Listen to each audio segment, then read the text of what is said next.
Assalamualaikum warahmatullahi wabarakatuh. Alhamdulillah wa syukurillah wa ala nikmatillah. La haula wa la quwwata illa billah. Nabi Muhammadin Rasulullah sallallahu alaihi wasallam. Subhanaka la ilma lana illa ma 'allamtana innaka antal alimul hakim. Rabbi zidni ilman Fastatab bidini Mubarakatan bil jism Ya Arhamar Rahimin Inna ya Hamidul Jalali wal Ikram. Bapak Ibu jamaah salat maghrib Masjid Nurul Ikhlas yang dicintai Allah, sebelumnya saya mohon maaf. Rencana saya tadi mau kelapa, cuma karena hujan akhirnya tersangkut di sini. Ini dan rencana Allah juga kelihatan Allah. Semoga hujan yang turun pada hari ini membawakan berkah bagi kita semuanya. Dan mudah-mudahan dengan hujan itu siapapun yang punya hajat, siapapun yang punya niat keinginan, mudah-mudahan Allah kabulkan. Karena doa yang berijabah itu adalah ketika saat musim hujan, ketika hujan itu insya Allah doa akan dijawab oleh Allah. Termasuk juga doa orang-orang yang dizalimi. Orang yang dizalimi itu juga doanya diijabah, tapi doanya yang baik. Jangan mendoakan kejelekan. Dan kadang-kadang ada orang ketika dia dizalimi dia bilang, oh, semoga dia celaka. Nah, ini nggak boleh. Guru saya pernah mengajarkan ketika ada orang yang menjahati kita atau ketika ada mencuri barang kita, doakan supaya dia jadi orang kaya. Karena dengan kekayaannya itu insya Allah dia tidak akan menjadi seorang pencuri lagi. Nah, demikian maka dalam kehidupan kita itu apa yang harus kita lakukan adalah selalu berbuat baik kepada siapapun, baik orang yang telah menzalimi kita maupun orang yang baik kepada kita semuanya. Saudaraku yang dirahmati Allah, dalam kesempatan ini saya akan menyampaikan beberapa ayat yang tertera di dalam surat Al-A'raf. Mudah-mudahan dengan ayat-ayat ini kita semuanya semakin dekat kepada Allah Subhanahu wa taala, dan mudah-mudahan dengan ayat-ayat ini mudah-mudahan keimanan kita ditambah oleh Allah Subhanahu wa taala. Saudaraku yang dirahmati oleh Allah Subhanahu wa taala, sebelumnya kita baca Al-Qur'an, mudah-mudahan Allah ampuni dosa-dosa kita, Allah terima amal-amal ibadah kita, dan mudah-mudahan kepada orang-orang yang telah berbuat baik kepada kita, sekecil apapun kebaikan itu, sebesar apapun kebaikan itu, mudah-mudahan Allah balas 700 kali lipat. Dan mudah-mudahan bagi bapak-bapak yang purna tugas, mudah-mudahan Allah berikan kesehatan dan putrinya menjadi putra-putri yang saleh dan salehah. Bagi yang masih tugas, mudah-mudahan Allah berikan kekuatan agar dihindarkan dari bala dan bencana, dijaga dari gangguan iblis, dari gangguan syaitan, dari fitnah orang-orang kafir, orang-orang zalim. Dan mudah-mudahan seluruh usaha-usaha kita yang kita jalani, mudah-mudahan Allah berikan kemudahan. Dan kita doakan buat negeri ini yang sudah genap 80 tahun usianya, mudah-mudahan semakin lama semakin bertambah maju, dan negeri ini mudah-mudahan dijaga oleh Allah dari segala macam rongrongan orang-orang yang ingin merusak negeri ini. Dan mudah-mudahan Allah jaga juga dari gangguan luar, dari gangguan baik dari luar maupun dari dalam. Dan mudah-mudahan seluruh pemimpin negeri ini, semua pemimpin negeri ini diberikan hidayah dan petunjuk agar kembali kepada jalan Allah. Dan mudah-mudahan yang bersalah kepada Allah berikan ampunan, dan mudah-mudahan Allah tunjukkan kepada jalan siratal mustaqim. Al-Hamidiyah fi qiraatil Fatihah. Bismillahirrahmanirrahim.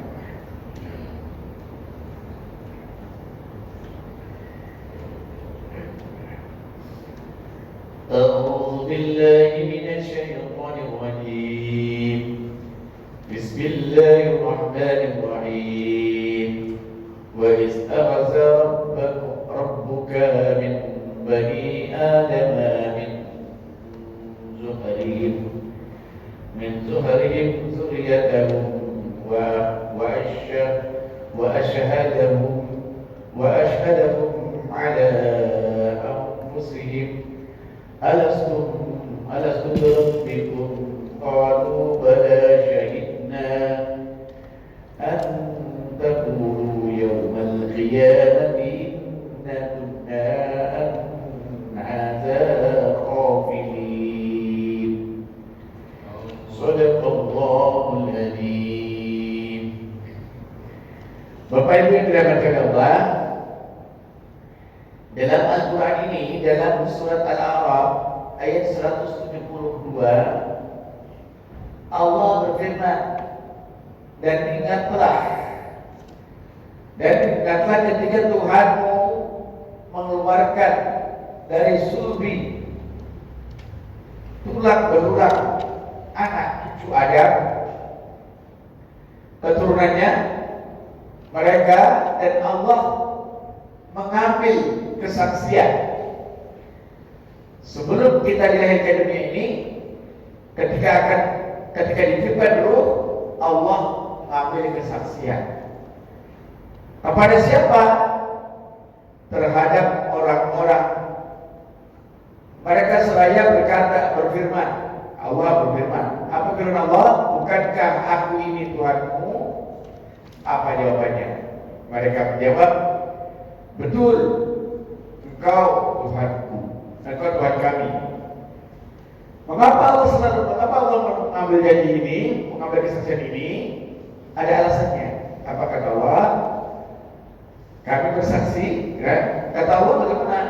Kami lakukan yang demikian itu agar apa? Agar di hari kiamat kamu tidak mengatakan sesungguhnya ketika itu kami lengah terhadap ini. Jadi artinya Allah mengambil janji ini agar apa? Agar kita itu tidak lalai. Maka kalimat ini selalu kita ulang di salat, selalu kita ulang apa? Asyhadu an la ilaha illallah wa asyhadu anna Muhammadar Rasulullah. Nah, kemudian terus sampai ketika pernikahan pun juga diulang. Kemudian di ayat 173-nya, Au taqulu innama asyraka aba'una min qablu wa kunna zurriyatan min ba'dihim afatuhlikuna bima fa'ala al-mubtilun. Bahasanya kan gabus ya. Di ayat 73-nya Allah jelaskan apa penjelasan dari Allah dalam ayat ini. Apakah agar kamu tidak mengatakan sesungguhnya nenek moyang kami telah mempersekutukan Tuhan sejak dahulu, sedangkan kami adalah keturunan yang datang setelah mereka. Maka apakah engkau akan membinasakan kami? Nah ini supaya manusia itu tidak mengelak yang demikian, supaya manusia itu tidak berkelit dari kesaksian itu tadi. Kemudian karena perbuatan orang-orang yang dahulu, yang sesat. Nah, ini Allah ambil janji ini supaya manusia tidak berkata demikian. Nah, makanya dalam hidup itu kita nggak bisa nanti kita berbohong, kita itu nanti bagaimana lagi, apa lagi, nggak bisa. Semua nanti akan menjadi saksi.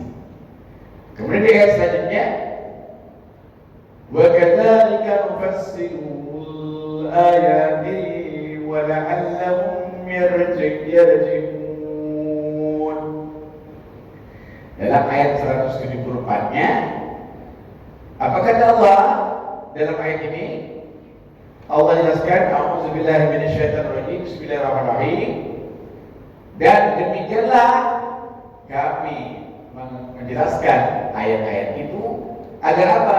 Agar mereka kembali kepada kebenaran. Nah, jadi Allah meneruskan Al-Quran itu agar manusia itu kembali kepada kebenaran. Nah, mungkin ada yang mau baca lagi di ayat 75-nya. Silakan. Silakan yang mau baca ayat 75-nya. 175.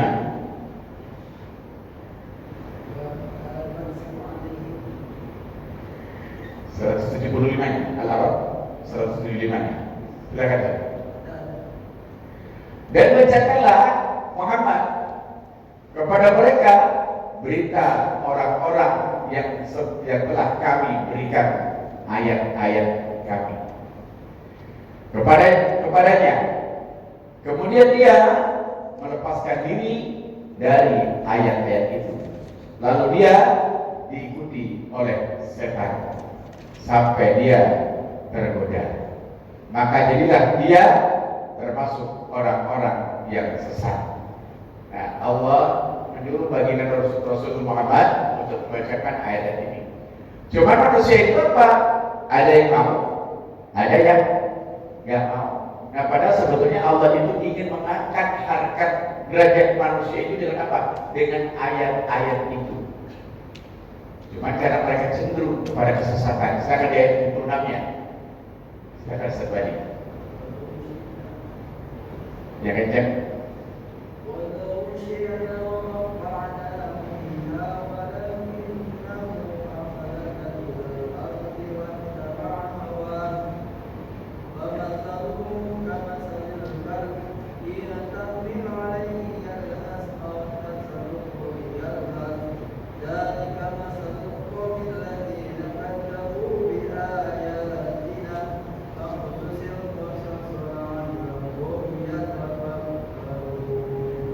Dalam ayat ini menjelaskan, sekiranya kami mengendaki, niscaya kami tinggikan derajatnya. Jadi kalau Allah berkehendak, manusia itu akan diangkat harkat derajatnya oleh Allah.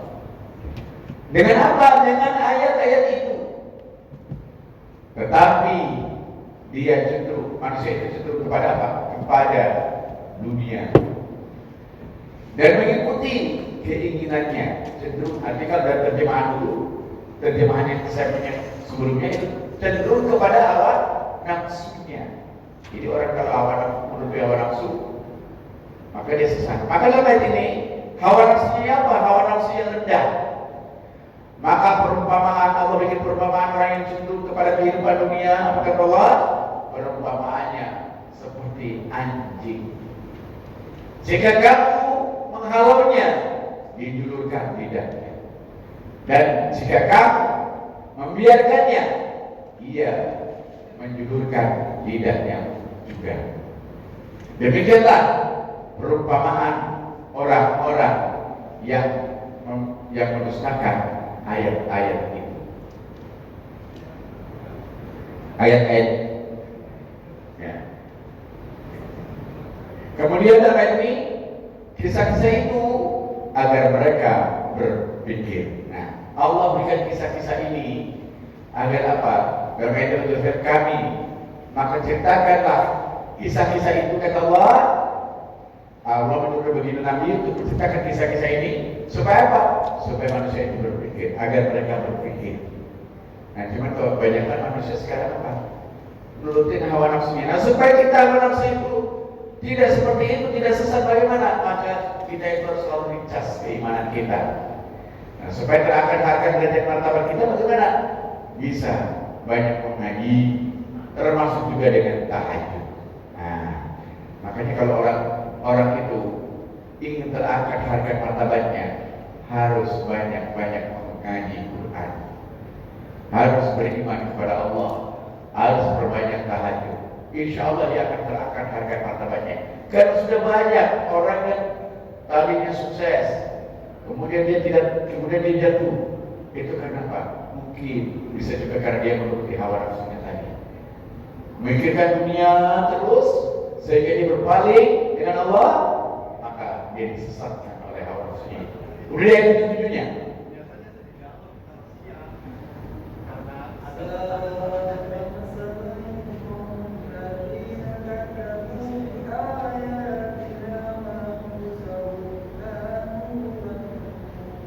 dalam ayat Allah jelaskan, sangat buruklah kata Allah perumpamaan orang-orang yang mendustakan ayat-ayat kami. Mereka menzalimi diri sendiri. Orang yang mendustakan ayat Allah itu, dialah orang yang menzalimi dirinya sendiri. Termasuk kita bagaimana? Orang yang tidak mau sholat, tidak mau sedekah, tidak mau ngaji, itu termasuk menzalimi diri sendiri. Apalagi dia durhaka dengan orang tua. Zalim. Secara pinta, secara kasar mata kita lihat orang itu mungkin, wah, orang itu menzalimi orang tuanya. Tidak, dia menzalimi diri sendiri. Sehingga apa? Hidupnya tidak berkah.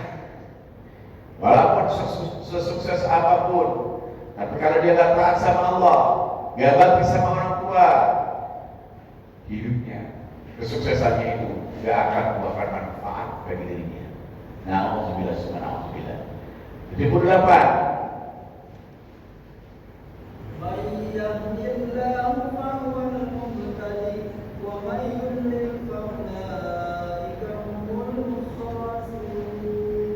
Dalam ayat ini jelaskan, barang siapa diberi petunjuk oleh Allah, maka dialah yang mendapatkan petunjuk. Kemudian, dan barang siapa disesatkan Allah, maka mereka lah orang-orang yang rugi. Jadi orang yang beruntung itu siapa? Orang yang diberikan petunjuk oleh Allah. Makanya supaya kita dapat petunjuk, itu tadi saran saya, perbanyak ibadah, perbanyak ngaji, perbanyak berbuat baik. Nah, kenapa? Keimanan itu kalau nggak dicas, itu kita seperti handphone. Kita punya handphone, kalau nggak dicas, lama-kelamaan apa handphonenya? Baterainya jadi soal. Demikian juga dengan keimanan. Keimanan kita kalau nggak kita cas, akhirnya apa? Pikiran kita kotor. Timbul pikirannya kotor. Timbul, termasuk juga dalam menjaga makanan. Makanya dalam mengajar keimanan itu harus, walaupun ini seminggu sekali, alhamdulillah di sini sering saya perhatikan kalau saya kesini tuh ada maghrib, ada ngaji, ya, ada ngaji anak-anak, itu alhamdulillah. Ya, alhamdulillah seperti itu. Dan ini juga perlu perjuangan bagi ustadznya, bagi pengurusnya. Ini perlu perjuangan. Kenapa? Kadang-kadang kalau yang mau ngaji itu kadang-kadang kalau lagi pertama-tama itu semangat, banyak yang datang. Tapi nanti kalau sudah semakin kesini semakin kendor semangatnya. Itu tantangan. Tapi jangan putus asa, jangan nyerah, jangan sedih. Kenapa? Nabi saja itu dakwah nggak langsung banyak umatnya. Pertama 4 orang, kemudian Nabi Nuh saja juga demikian. Nabi Nuh berapa tahun? 950 tahun dia berdakwah, umatnya cuma berapa? Nah kita ini belum ada apa-apanya, ya. Makanya jangan kecil hati. Yang terakhir dengan 79-nya, boleh betul nantinya. Saya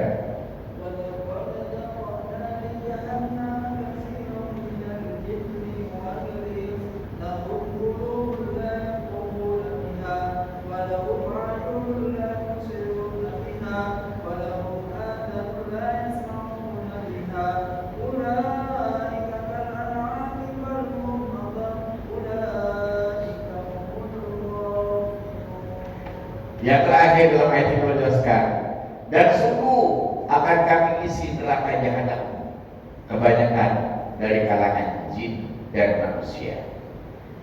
Siapa mereka? Mereka memiliki hati, tapi tidak digunakannya untuk memahami ayat-ayat Allah. Hatinya punya, tapi ditutup sama Allah. Suruh ngaji dia nggak mau, apalagi suruh sedekah, suruh sholat dia nggak mau. Kemudian dalam ayat ini, dan mereka memiliki mata, tetapi tidak dipergunakan untuk melihat tanda-tanda kekuasaan Allah. Punya mata, matanya melek, tapi untuk maksiat. Matanya melek untuk melihat yang gagah. Matanya melek dipakai pergi kemana-mana ke tujuan yang tidak benar. Nah, kemudian dan mereka mempunyai telinga, tetapi tidak dipergunakannya untuk mendengarkan ayat-ayat Allah. Nah, dia punya kuping, telinga, tapi tidak dipergunakan untuk mendengarkan ayat-ayat Allah. Kalau diajak ngomongin orang, wah, betah seharian. Kalau diajak ngomongin politik, wah, berjam-jam betah. Tapi kalau diajak haji, diajak apa lagi, diajak haji di mana misalnya? Dengar pengajian di mana? Wah, enggak mau. Tapi kalau nonton dangdut,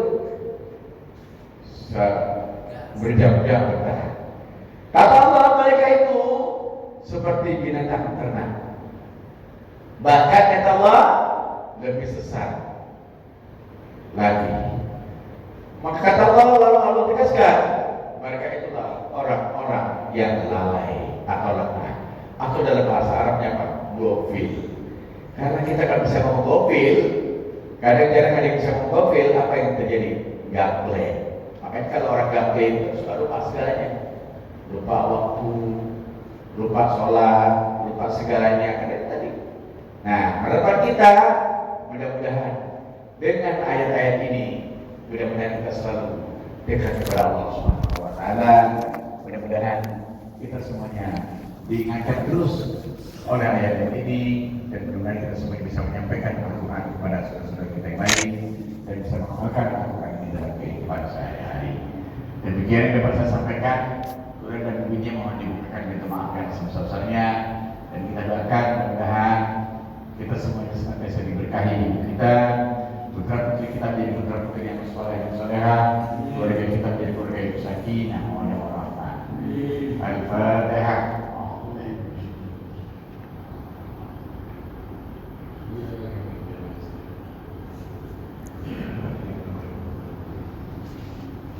Demikian sekali benar itu dari Allah, sekali salah dari diri saya pribadi. Semoga Allah banyak kelemahan, banyak kekurangan. Kepada Allah saya mengampun, dan kepada para jemaah semuanya mohon diberikan maaf yang sebesar-besarnya. Bila itu kembali dia, assalamualaikum.